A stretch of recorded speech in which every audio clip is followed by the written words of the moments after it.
What is going on, guys? Jack here and welcome back to another episode of the Portsmouth Career Mode series. This is episode number 60, guys, and before we get into anything, back into the transfer window, I want to thank you guys for all the support you did give on the last episode.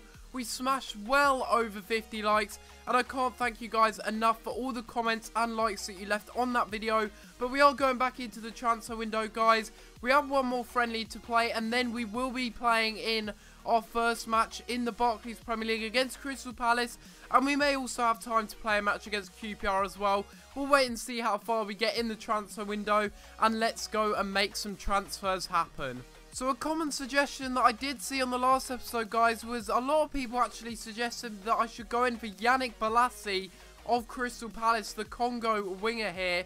Now, I don't really know if he's a player that I need at this point in time. I'd rather get maybe a backup striker now that Cornet is injured, or maybe a better CDM as backup, you know, someone like Lewis Cook. But Yannick Bolasie was suggested a lot, and I am interested to see how much Crystal Palace would be willing to, well, let go of their midfielder for, basically. I will offer a certain amount of money. I don't want to offer too much money, but I will offer 2 million, and then I will offer, who shall I offer? It's a tough one, really. I don't really have too many midfielders that I could offer. I could offer Castillon.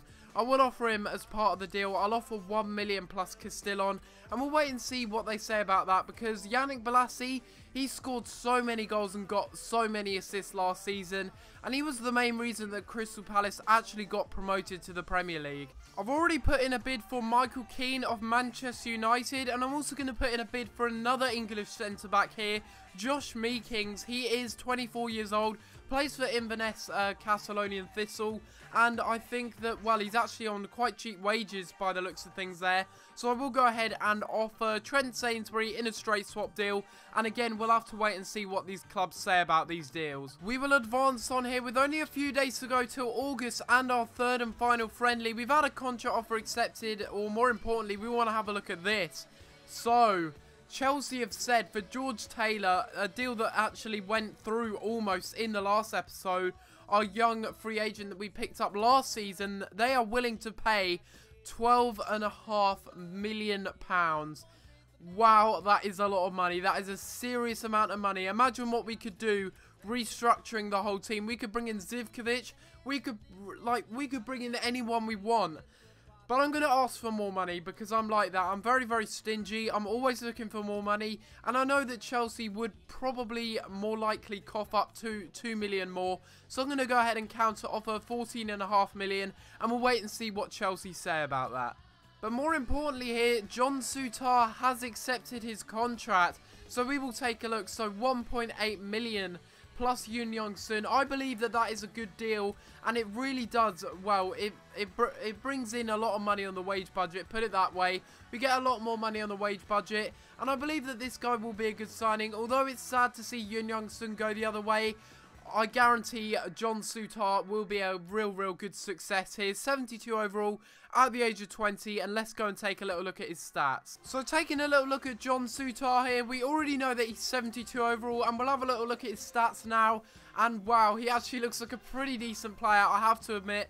Apart from his jumping, and you could say he's a little bit weak in the strength department. He's not really that strong of a centre-back, but I think paired up with a centre-back such as Milo Savic, who is a little bit more physical, I think he'll be absolutely fine. 77 reactions, good sprint speed and acceleration, good interceptions there at 80, and his other stats, wow, my controller just went absolutely haywire there. But he's got good ball control actually for a centre-back, which is quite surprising. Good heading accuracy and very good defending stats overall. Following that, we have a game against Palermo here. It is our third and final friendly here, so I am just going to go ahead and sim it. These friendlies don't really matter for anything, and it is a bit of a chance to give some players that don't usually get game time, just to give them a go in these friendlies and see how they actually play. We're playing more pay up front actually in this match, and that should be interesting against a weird 3-5-1-1 there that Palermo are playing, but they have Paulo Dybala up front. So I would be a little bit worried in this match, and they actually take the lead there in the 22nd minute. Hopefully we can actually scrape it back here and maybe pick up a win, because we've actually been pretty decent in the friendlies so far, and I would be surprised. Okay, we've gone 2-0 down. I don't see us coming back now. 3-0 down, I think we're getting absolutely spanked here by Palermo. And yes, it is a 3-0 result to Palermo, and we lose our third and final friendly. We have a transfer offer accepted, though, for Josh Meekings. This is an interesting one. I've offered Trent Sainsbury as part of the deal. I do want to bring this guy in, and the reason I do want to bring him in is because he's a good player. He's got some decent potential, and in my opinion, I've already said it before, I want to reshuffle my centre-back areas and bring in some new fresh faces, and Josh Meekings could be a good second signing at the centre-back position, or third signing, because we also brought in Anthony Brooks on a pre-contract, but I will offer him squad rotation player, and I will offer him a 5-year deal, 20% goal bonus, and 8,000 a week. Squad report for this month, though, we'll have a little look at some of the players that have grown. We've got John Sutar, who's already gone up to 73 overall. That is absolutely fantastic. He's growing everywhere, even in his strength and stamina, which is good to see. Up to 73 overall. Milosevic is up to 76 overall, despite being in bad form. And we will just go through until we see any of those green marks against the players. So we got Dele Alli there, who of course I did boost his potential in the last episode. He's gone up to 70 overall already. He's showing great potential, and he's going to be a brilliant player for the future. I can guarantee you that for sure. But we don't have too many players like I would expect that are going to be growing this month. Actually, we got Castillon, who's up to 71 overall. I'm looking to possibly shift him on if I can get a decent amount of money for him and bring us someone else that's a little bit better in than him. I wouldn't mind whatsoever. Remy Bakar up to 71 overall, sorry, and he has got 82 finishing, 88 heading accuracy. Brilliant stuff there for the centre forward there. He's looking like a really good player for the future. Have we got any other players down here that have possibly grown by +1? I don't think so. We got quite an old squad anyway. Simon Romagnoli, very unhappy. I'm hoping to shift him on in this episode, and if not, hopefully by transfer deadline day. But that is the end of the squad report for this month. So we see here, oh my goodness, Chelsea, they've accepted the £14.5 million deal for George Taylor. Is that the best profit I've made in this series so far? I probably could have got more for him, yes, but that is a really, really good amount. I know he's 73 overall, he's only 20 years old. He looks like a brilliant player for the future, but come on, we got a lot of central midfielders. We're looking to bring in a couple in, one being Lewis Cook, but we're waiting for the other deal to go through for Chalobah. So there we go, we finally got a contract offer accepted for Nathaniel Chalobah. Yes, we probably overpaid for him, just a slight amount actually. Quite a lot actually, we probably overpaid for. We need to adjust the wage budget before we actually sign him, which is actually very annoying. That keeps happening to me. So we will adjust the wage budget. There we go. So now we will have enough money to go ahead and sign Nathaniel Chalobah. There we go, 79 overall. Ryan Woods is going to Burnley in the other direction. And overall, I think we have actually signed a pretty decent player in Nathaniel Chalobah. And hopefully, he will be a good player once we take a look at his stats. Well, what an improvement this is to the side here. Bringing in Nathaniel Chalobah, and oh my god, does he look brilliant. He looks like a perfect central midfielder, and he's actually got pretty decent defensive stats, and overall, he could be a brilliant pairing with Polyak, or maybe he could actually put Polyak on the bench. We'll have to wait and see, but 79 overall at the age of 22, 88 reactions, 81 interceptions, 88 vision.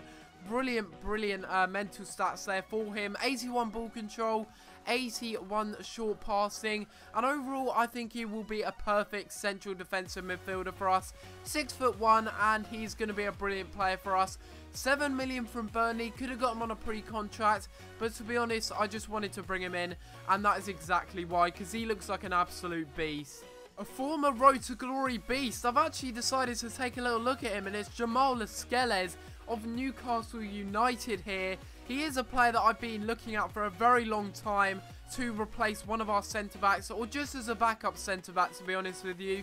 If we can get a quality centre-back like him in, that would be a real steal from Newcastle, but I really do doubt that they'll be looking to sell him. He is a crucial player to them, and he's worth between 7 million and 8.7 million, so the only thing that's really maybe a chance for me is that he's on a contract which is only, well, it's only got 2 years remaining on his contract. So we'll offer Romagnoli as part of the swap deal. But to be honest, I think I'll have to offer a lot more than that if I'm going to have to prize this guy away from Newcastle.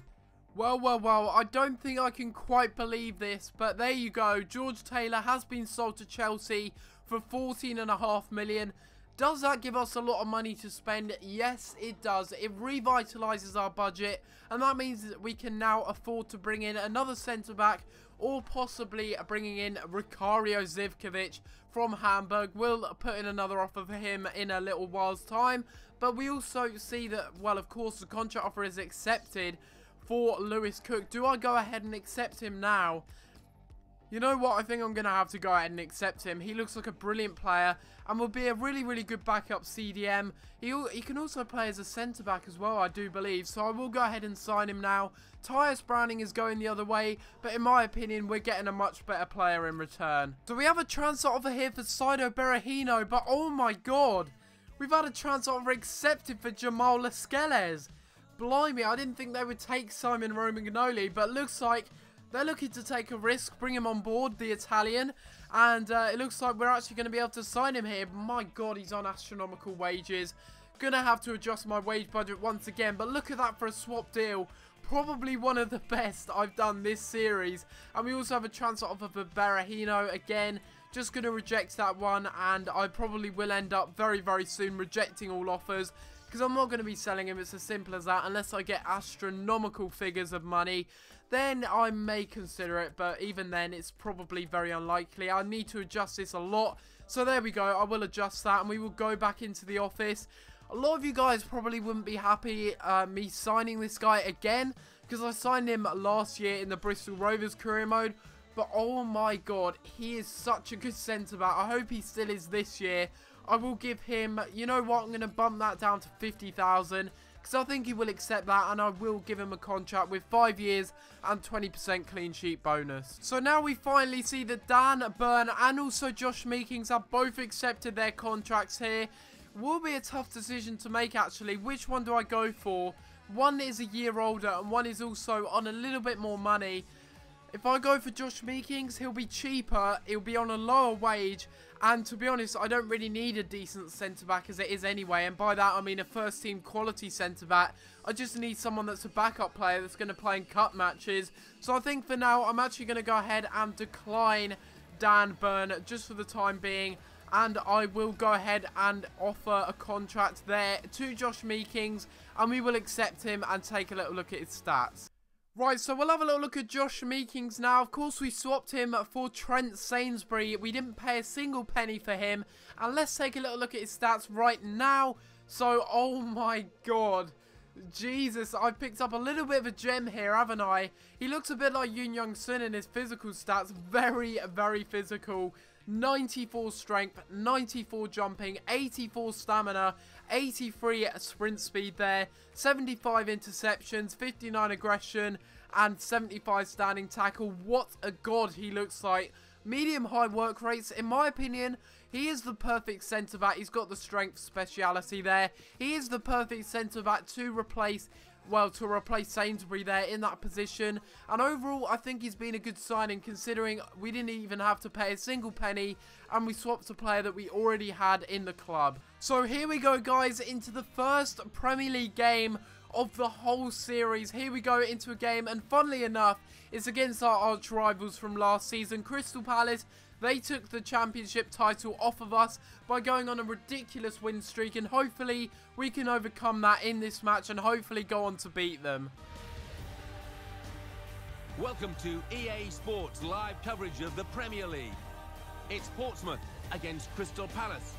Time we headed straight for Portsmouth. Here's your commentary team, Martin Tyler and Alan Smith. Do you hear that? That's the sound that we have made it. That is the sound that we have made it to the Premier League, and we will hopefully hear that lovely Premier League theme tune in a minute, and we are in the Premier League now. I just can't believe we're here. It's just unbelievable. Oh my god, that just sounds so good. It sounds so good, and it looks so good to see Portsmouth in the Premier League again. I feel so happy that we've already got to the Premier League. It feels like I started this series yesterday, and that lovely theme tune in the background as we see the Crystal Palace line up there. Oh my god, I'm so excited to get into this match, and hopefully we can come away with a win. Here we go, Jordan Ibe passing it off. Berahino passing it back to Jordan Ibe. He is just rapid on the ball. He is so quick, and there we go, cutting inside, and oh my god, is that a foul? That's inside the penalty area. Oh my god, we got a penalty in the 9th minute here. Literally our first chance in the game. They get booked there with a yellow card. What on earth happened there with the Crystal Palace defender? I have no idea. Really a needless challenge there. He didn't need to slide in like that, just inside the penalty area. And we have a chance here to score our first goal within 10 minutes in the Premier League. Oh, that's not the best of penalties in the world as he chipped it over. Oh my god. What on earth has happened there? Oh my god, I've got myself to blame. I rushed that penalty. Why on earth would I do that? That was a brilliant chance. All I had to do was get it in the green, and that probably would have been 1-0. Good block there. There we go. That's what I want to be seeing. John Anthony Brooks taking over. There we go. Redmond over the top through ball. There we go. Berahino has latched onto it. Can we get the rebound? Oh my god. Ali with the header, and that was just so unlucky there. Lewis Price gets to it first, and we couldn't capitalise. Oh, Morales, he was absolutely insane last season. I couldn't defend against him. And they had a good shot there. Balassi, the goal-scoring machine, can't tuck that one away. Alright, then we can't take the late corner. Well then, that's full time. We've drawn our first game in the Barclays Premier League. A bit of a bittersweet feeling. I think we should have gone on to win that match, even after missing the penalty, which I have to say I'm very sorry for. I have to apologise. That was a horrible miss, but at least we didn't lose in that match. We've got to stay positive, and really we're only looking to avoid relegation this season. But look at that. We had so many chances on goal, and if it wasn't for Lewis Price in the net, I think we would have got 1 or 2 in the back of the net. Right guys, this is going to be the end of the video. Hopefully you guys have enjoyed this episode of Career Mode, and if you have enjoyed this episode of the Portsmouth Career Mode series, don't forget to leave a like on the video and subscribe if you haven't already, as it really does help out my channel and shows me you guys are enjoying this series. We did play our first Premier League match against Crystal Palace in today's episode and made a ton of signings. So if you have any suggestions maybe for other signings that I could make, bear in mind that I am weak in the goalkeeper department, then maybe you could suggest a couple of players in that area that I could maybe look into signing. Then do let me know in the comments down below guys, but other than that I'm going to have to leave it there, and I'll see you next time for another video. Thanks for watching.